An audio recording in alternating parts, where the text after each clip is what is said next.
नमस्कार। Super India news team में आपका स्वागत है। मैं हूं राजेश आर्य। आइए देखते हैं आज का विशेष समाचार। आतंकवाद के खिलाफ शक्ति का असर। यह भूला नहीं जा सकता कि एक समय राजनीतिक स्वार्थ सिद्धि के लिए किस तरह देश की सुरक्षा की अनदेखी होती थी। आज देश सुरक्षित होता है। जब देश सुरक्षित होता है तब वहां के लोग भी सुरक्षित होते हैं। सुरक्षा के मामले में 2014 के पहले के दौर पर स्मरण करें, तब आए दिन हमारे शहरों में आतंकी हमले होते थे। जुलाई 2008 में ऐसे ही एक आतंकी हमले में अहमदाबाद में 21 जगहों पर बम विस्फोट किए गए थे। इनमें 56 लोग मारे गए थे और 200 से अधिक घायल हुए थे। हाल में इन विस्फोटों के लिए दोषी 38 आतंकियों को मौत की और 11 लोगों को उम्र कैद की सजा सुनाई गई है। इनमें कई आजमगढ़ के हैं। निसंदेह 2014 के बाद स्थिति बदली और आतंकी वारदातों में जान गंवाने वाले सशस्त्र बलों, पुलिस के जवानों और सामान्य नागरिकों की संख्या भी कम हुई। यह संभव हो पाया राष्ट्रीय सुरक्षा पर राजनीतिक महाशक्ति और दृढ़ संकल्प शक्ति के कारण। पुलिस सेवा में रहते हुए मैंने करीब से देखा है कि कैसे राजनीतिक स्वार्थ सिद्धि के लिए देश की सुरक्षा की अनदेखी की गई। जब 2012 में अखिलेश सरकार सत्ता में आई तो उसने 2007 में गोरखपुर हुए बम धमाकों में पकड़े गए आतंकियों तारिक कासमी और खालिद मुजाहिद के मुकदमे को वापस लेने की पहल की।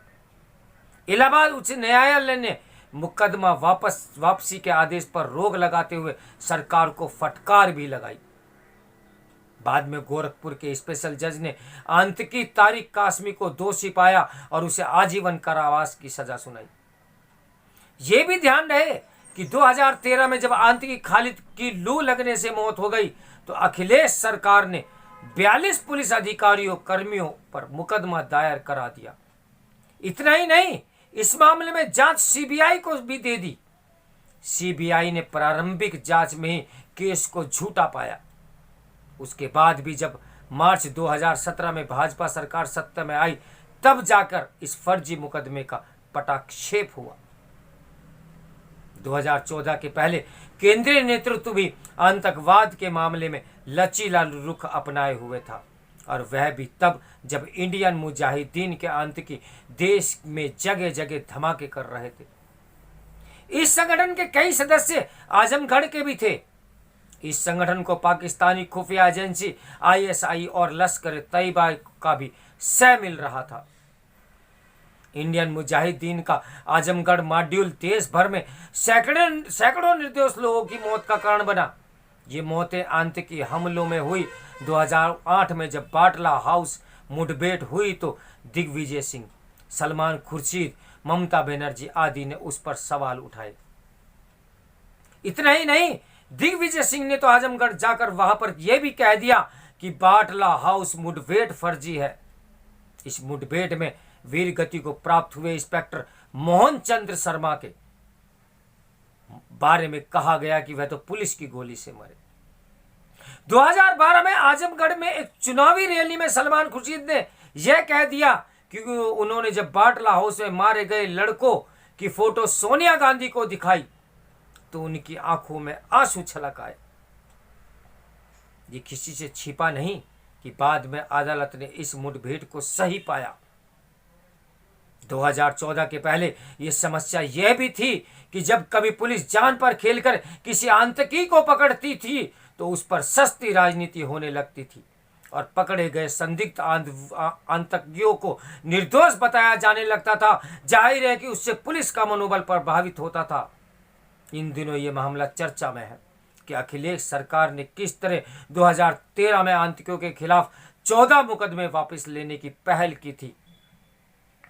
इनमें 2008 में रामपुर में सीआरपीएफ कैंप पर हमला करने वाले आतंकी भी थे।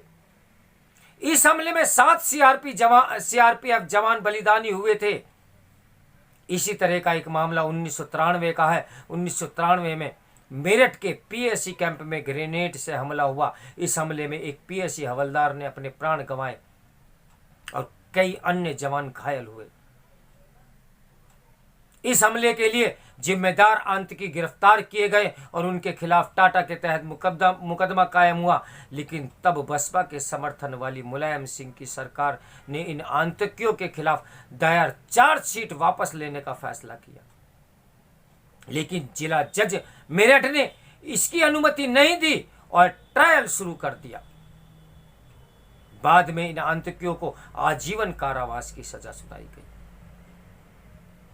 2004 में उत्तर प्रदेश एसटीएफ के डिप्टी एसपी शैलेंद्र प्रताप सिंह ने 200 कारतूसों सहित सेना से चुराई हुई एलएमजी बरामद की।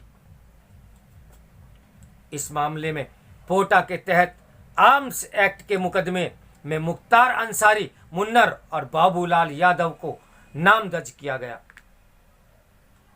मुलायम सिंह सरकार को यह रास नहीं आया। इसके बाद शैलेंद्र प्रताप सिंह को इतना प्रताड़ित किया गया कि उन्होंने इस्तीफा दे दिया। इसके एक साल बाद नवंबर 2005 में भाजपा विधायक कृष्णानंद राय की गाजीपुर में नृशंस हत्या हुई। कृष्णानंद राय के हत्यारोपी मुख्तार अंसारी को किसने राजनीतिक संरक्षण मिलता रहा, यह किसी से छिपा हुआ नहीं है। यह आम धारणा है कि राजनीतिक रसूख के कारण ही मुख्तार अंसारी कृष्णानंद राय हत्याकांड से बरी हो गया। जो भी हो, इसमें दो राहें नहीं कि पहले की सरकारों के विपरीत मोदी सरकार की राष्ट्रीय सुरक्षा नीति बेहद स्पष्ट है। उसे देश की सुरक्षा के साथ कोई समझौता मंजूर ही नहीं है, चाहे वे बाहरी हो या आंतरिक। हर मोर्चे पर राष्ट्रीय सुरक्षा को मजबूत बनाया गया है। सेना, पुलिस, सुरक्षा एजेंसियों को पूरी छूट मिली हुई है। आतंकवाद के खिलाफ मोदी सरकार की जीरो टॉलरेंस की नीति और सेना, पुलिस के साथ अन्य सुरक्षा एजेंसियों के हाथ खोलने से उनका मनोबल ऊंचा हुआ है।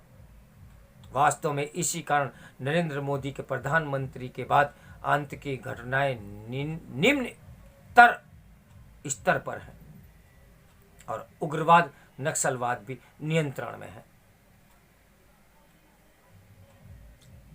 जनता सब कुछ जानती है, लेकिन हमारे यहां लोगों का जो जातिवाद के ऊपर बटे हुए हैं, बिरादरीवाद के ऊपर बटे हुए हैं, वे चुनाव के दौरान आंखें मूंछ लेते हैं।